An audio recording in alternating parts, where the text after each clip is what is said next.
Hello, everybody, and welcome to this latest edition of the ASI videocast. I'm delighted to say that we're joined today by John Waite, who's Global Managing Director at Havas Media, the media agency group, I should say. A lot of you tuning into this will be aware that John gave a paper at the ASI conference in Nice about 2 years ago, I think it was, or a year and a half ago, with Mike Follett of Lumen. And I think, sparing his blushes, John is probably, well, within agencies, recognised as the agency guy who knows the most about attention, known as the attention guy, I think, aren't you? Yeah, I always seem to get these labels. Yeah. the attention guy. So welcome, John. Anyway, and it's great to have you with us, and thanks a lot for doing this.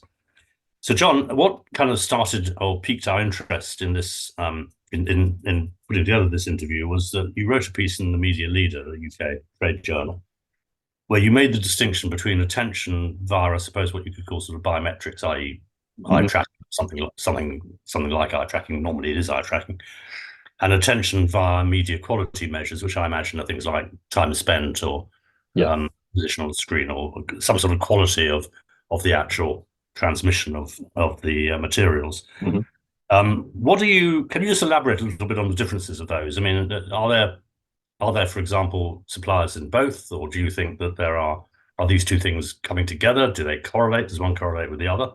How do you see that? Yeah, sure. I think it's been happening for a while because it's very, if you wind back the clock 5 years, I worked on a paper with Karen Nelson Field whilst I was at Dentsu around the attention economy. And published that in 2019, and then again in 2021 with Lumen, trying to sort of define what attention in media is. And both of those things used eye tracking technology. And since that point, people have rightly said, well, you can be paying attention without looking at something. What's the value of audio? Or I can be paying attention to something, or I can tell if some people are paying attention to something by, I don't know, how fast they scroll, or if they go on to buy the product, for example. So attention to advertising. So rightly so. Obviously, eye gaze is not the only way you could define attention to advertising. So people, the sort of attention economy has sort of split into different ways that you could possibly measure people's attention to it.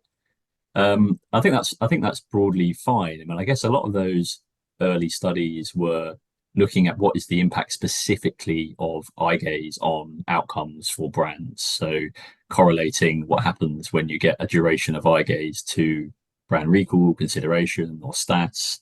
And generally they found positive correlations. So it gave us confidence to say, like, gaze duration is something we want to be looking at alongside reach, frequency, and ultimately outcomes-based KPIs, performance-based KPIs. But there's an interesting space that's developed in between, because I think in that article I sort of said there's what I believe to be true attention metrics for that basic. You could call it visual attention metrics. I'm trying to get specific around language because attention could be defined in 100 different ways. So maybe it's visual attention.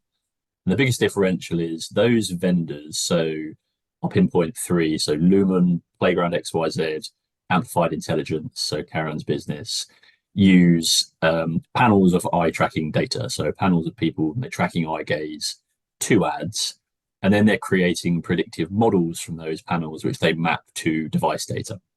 So when we observe that an ad is this size on this kind of domain with this amount of ad clutter around it, spends this amount of time visible on screen, what does the panel data tell us about the likelihood that someone's looked at that and for how long? So I think critically, they're collecting ground truth data. So observations about how people behave when certain things remain true of what's happening on the screen.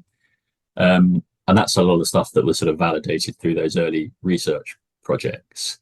And then on the other side, you've got, stuff that doesn't use that ground truth data, but instead correlates those things that are happening on screen. So scroll speed and clutter and placement and viewability, lots of different variables, and correlates those to outcomes.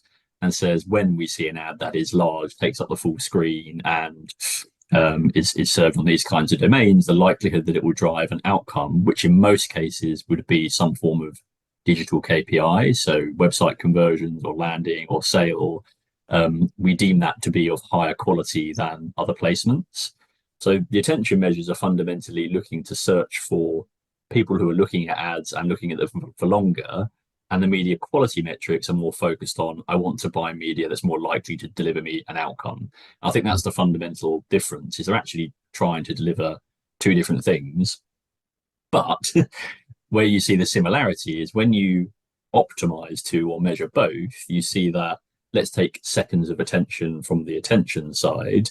What you end up with is bigger ads, fuller screen sizes, better devices, better device mix, better mix of domains, less MFAs are made for advertising inventory on those sites.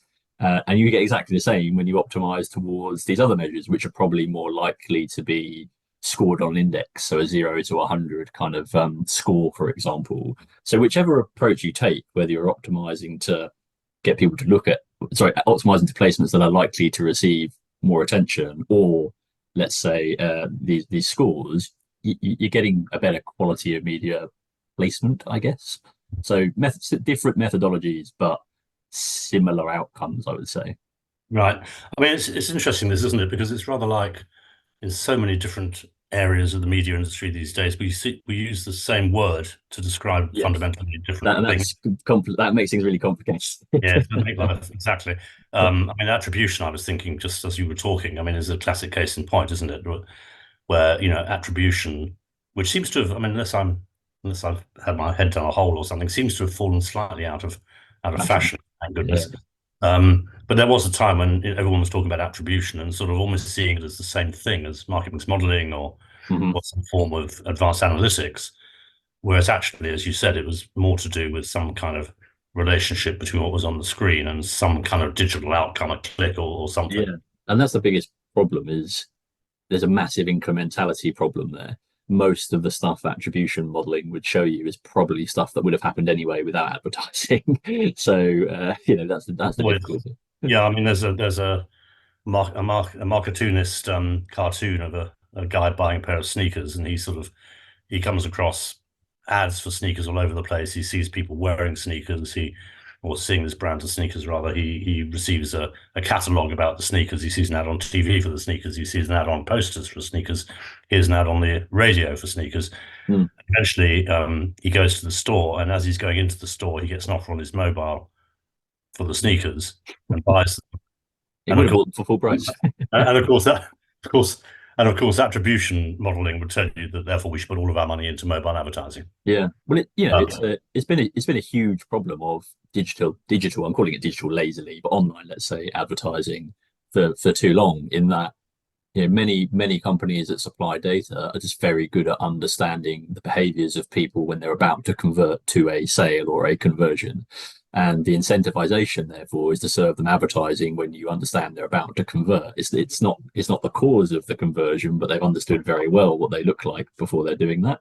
And that, mix that with how gameable so many digital KPIs can be. I mean, spend any time with someone like Augustine Fu, and look at his click analysis, it would be bonkers to optimize towards something like clicks, for example, because anything that can be gained by a bot will be. And even beyond clicks, he has a very good analysis of uh, where the outcome they desired was filling out data capture forms, so address and phone number to recapture. I think it was for a university, and bots can fill those forms out with fake information. So when they actually recontacted people, 90% of the phone numbers supplied didn't exist. The email addresses are all bounced, and if you're incentivizing the algorithms to optimize towards those things, it creates a nightmare. I mean, look at the volume of MFA sites we now have. I think 25% of the last count of sort of digital ad inventory is MFA, and it's because of that we're optimizing towards stuff that is wrong, and we yeah, really desperately want outcomes, but it's really hard to drive that. yeah. I mean, Augustine, he's quite right about this as well. I mean, he makes the point over and over again. I mean, we're going slightly off point, but he makes the point over and over again that actually, don't make the big mistake of thinking that bots are idiots. Mm, yeah, People who write these algorithms, the people who actually are are gaming the system, are unquestionably several steps ahead of the people who are trying to do it right. And yeah, so, whatever you think you're going to do to sort of fool them, almost certainly you won't. Yeah, well, whenever there's billions of dollars at stake, then yes. Right. But going back to attention, I mean, you also in this article you laid out six key criteria, which I think were transparency, validation, uh, commercials, Mhm. service, by which I presume you mean people, Yeah, service versus automation, integrations, by which I imagine you mean integration with other systems, yeah, and testing. yeah. I mean, this seems like a very good list. I mean, to what extent do you see the current suppliers getting ticks on all of those, or does anyone get ticks on all of those? Yeah, I think I was sort of after that article, I sort of followed up with various vendors who were all in sort of equal measure supportive, and then had a slight dig at me for some of the points because they don't all score highly on every single thing. But this is the reality, and I think that's what's really important is individuals using these companies have to decide which ones they're really going to double down on. So, I'm really hot on transparency because I just like to understand how things work. And also I'm the guy that has to sit in meetings with the end client and explain to them what we're doing, why we're doing it, and how it works. And there's a lot of questions that come with that. So I don't like not being able to answer those questions confidently. So the transparency piece really was interesting because I understand the need. If you're creating a sort of metric that is your IP and that is your product, yeah, of course you don't want to give away the sort of secret sauce as to how you create that and craft that and customize it. But you do have to, in some way, shape, or form, give enough information for people to feel confident that it's not. In the extreme, if you had a metric that was completely opaque, um, that metric could be optimizing towards placements where you've got buddies who own publishers. Let's say that an extreme example. I'm not saying that's happening. That's a really extreme example. If I don't understand how it's scoring different placements and what drives that, so what factors go into creating that score, what weighting is normally applied to them, where does the outcomes data come from that you're then correlating to? It's really hard to feel super confident in that and then recommend that to clients. Whereas, but I think you could submit, if you don't want to do that to your end client or agency, you could go to a third party. So a third party, whether that's the MRC or a consultancy or whatever, to look under the hood of that and say, yes, when you are modeling this, the things that you are modeling are done correctly and safely, and the data is robust, is sort of enough. So I'm quite hot on transparency, but then in conversations when I'm asked by clients or colleagues in other markets, they'll say, "Well, I sort of don't care if it's giving me the results that I want." Right? They're willing to just A/B test one vendor versus another, and say, "Well, if this one drove the outcome or the KPI that I wanted better than this one did, then I sort of don't mind how it works." So I'm maybe in the minority of people that really cares about methodology and transparency, but that's going to depend on the individual, right? Yeah, but it's funny. It's a sort of problem that's as old as time, isn't it? I mean, there have been all kinds of different ways in which this issue of, well, we're not going to tell you what we're doing because you might go and steal it. I Yeah, mean that, is that? Yeah, that um, I mean there was a technique years back where the IPA used to run a sort of gold star type system, didn't they? A sort of validation type system where yeah, if you wanted your particular piece of research to be used by agencies, and for research, read technology, then you had to convince the experts at the IPA that it was what it said it was, and then you got a sort of validation stamp, and then everyone felt confident about it. yeah, I mean, it seems to me that that's a a pretty basic requirement that anybody who's and especially as a third party like an agency that's buying this kind of stuff or recommending it to clients, you should feel confident that it is what it says it is. yeah. Well, it's a very Um, interesting point because yeah, as an agency, you have the IPA who you will, who are sort of who sort of vet you or give you their certification, for example. That doesn't exist for a sort of digital no. ad tech vendor. And I think it's a good idea. Like there should be a body set up to validate that these companies are doing things accurately, ethically. But like, who does that, right? And who funds it? But it's a good idea. Oh, yeah, I think it's quite an interesting thing because I mean there have recently been new entries. I mean, I'm be careful what I'm saying now, Mm, getting Mike and ASI into trouble, but there have certainly been new vendors in the attention space whose reputation, let's say, in their previous activities has not been particularly transparent or particularly validated by anyone much. Um, And so there's a sort of danger, I suppose, that, we just sort of go, oh, well, it must be all right because so and so says it's all right. Yeah, And whereas actually what you really need is someone to look under the hood of it, as you put it, and say, yeah, this is great, this is fine. You can use this with confidence. Now, how you use it and what you do with it and how you build yeah, it into your plans, that's a matter for you and for other users. But yeah, yeah. surely it's It's too much. understanding the different data sources that are going in, how robust they are, where they come from, how they're collected, and some examples of how they're weighted and scored. Because I understand, a lot of these companies will say, well, AI modeling then steps in and does this. But I'm fine with that because that means it would change all the time and update all the time, as it probably should. These things aren't linear and they're different.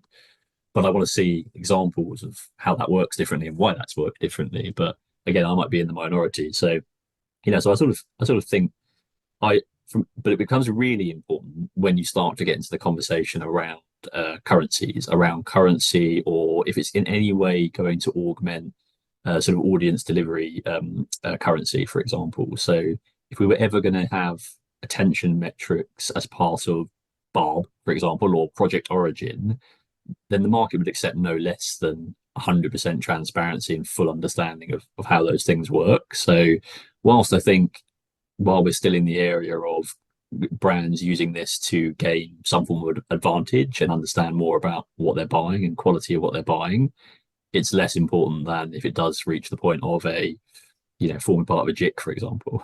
Yeah, yeah. I think that's what will happen. I think that if I mean, you mentioned Origin. I mean, just the way in which they seem to be going about seeing themselves almost as a kind of validator of some of the data that goes into the Origin system. So from some of Yeah, the online suppliers, where let's just put it that not all of the data emerging, not all of the information emerging from some of these platforms has necessarily been all that accurate or all that yeah, consistent over time. So there is definitely a role for, as you said, I mean, if you're going to have an industry-wide system, be it Barb or Origin or anything else, then you would expect that someone has looked at this and said, yeah, that's fine, that's okay.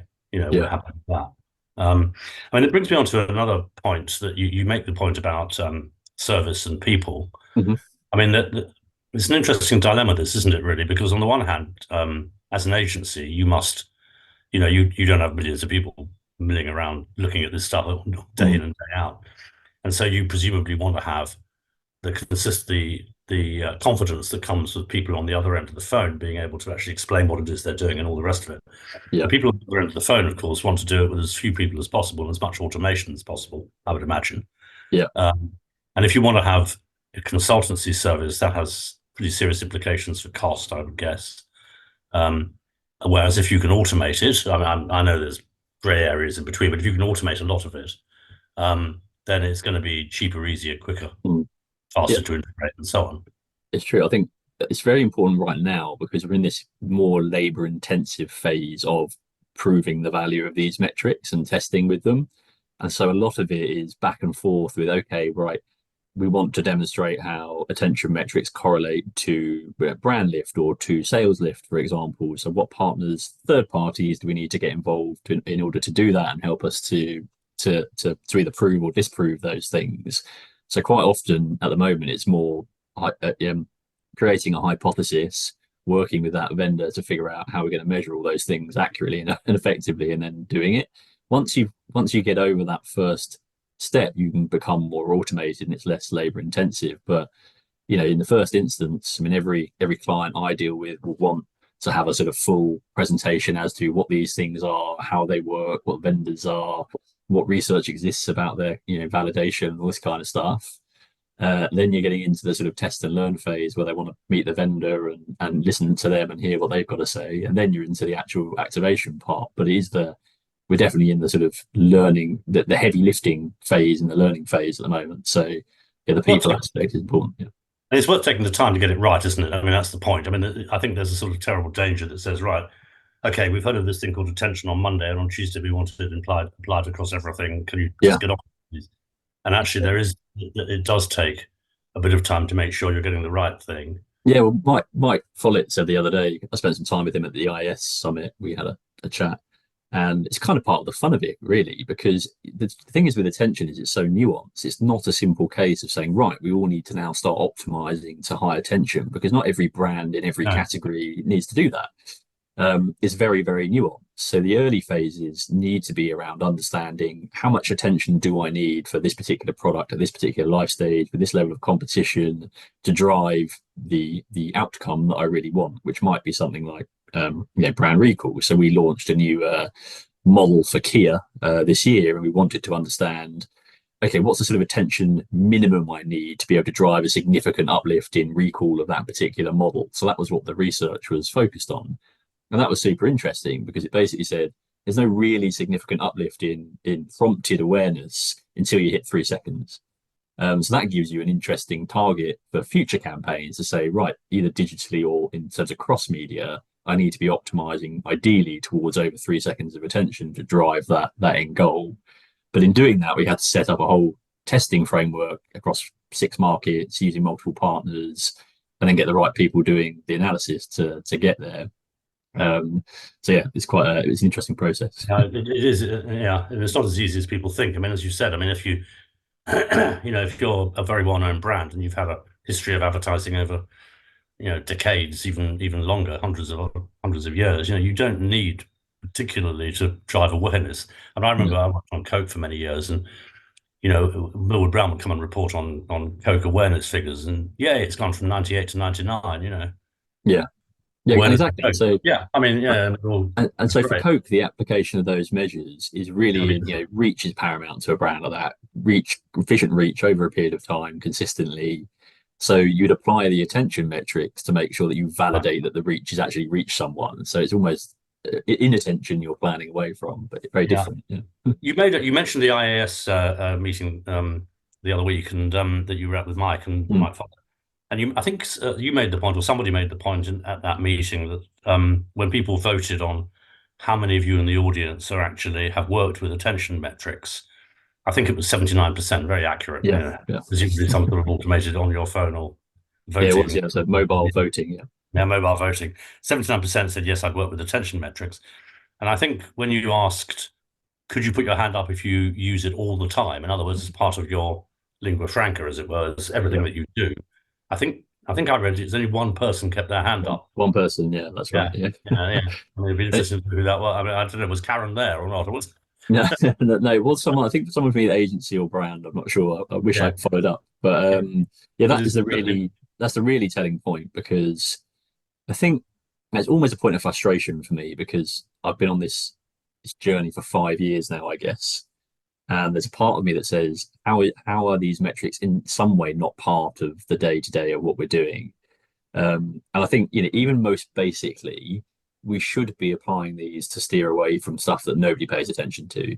So whilst there's a load of questions around the value of low, medium, high attention and what you need, I think we can all agree there's no value to people to ads that nobody looks at. So the placements that are at the bottom of the page or on MFA or whatever, right? Or the ad that's on the back of a bus stop facing the wall, right? There's no value to these ads. So I'm sort of amazed we're not there yet with agencies and clients going, I want to set an attention minimum of, which would be the percent viewed rate in lumens terms. So only counting impressions that reach people have looked at for a minimum of 0.1 seconds. Well, that to me sounds like a very simple start point that should be a no-brainer, but it's still amazing how we're not there. People would rather cling to viewability or don't want to steer away from their KPI frameworks of clicks and conversions because they're so intrinsically entrenched with their clients and commercial teams on those measures. And it's telling. And I think the other part is it's hard to do, as we've said, if you need to prove this stuff and show clients the value of attention across their KPI funnel and ultimately the impact on their brands and their business, it takes a long time to test and learn that stuff. You might be measuring attention for a year alongside brand studies, alongside sales studies. That might include doing something with MMM or econometrics.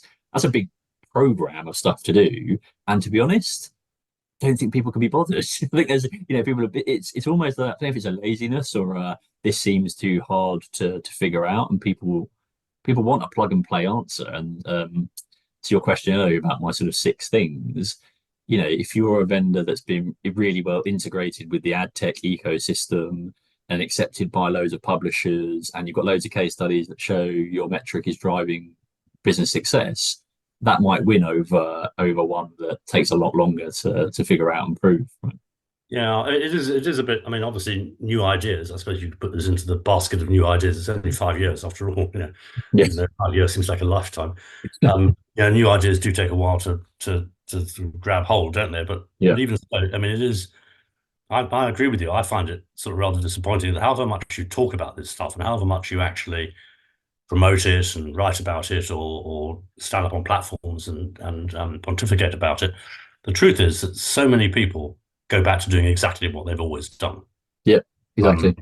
Um, and you kind of wonder why it is, why It's, that is. it's, I suppose it's hard, but it's something about the incentive system that underpins the whole process. So, we ran some tests before Christmas where we used custom bidding algorithms in programmatic to optimize for attentive placements. We A/B tested that versus a normal optimization strategy, which let's say is clicks for now, right? But the measurement framework that was set up by programmatic traders that underpinned that was looking to measure, yes, attention across the two things. You'd expect to see the attention optimized one deliver more attention, right? Which it did, but then measured things like clicks, impressions, and CPM.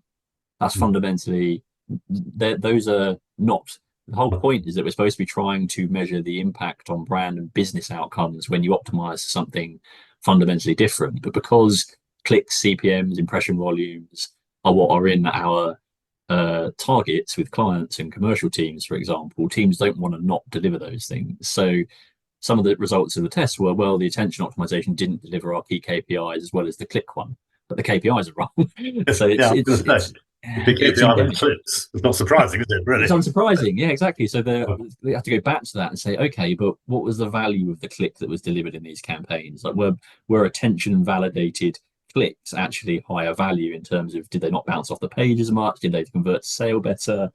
But if you haven't set it up, you're not going to be able to measure that. So really tough. Yeah. You've mentioned sort of outcomes several times and funnels and things.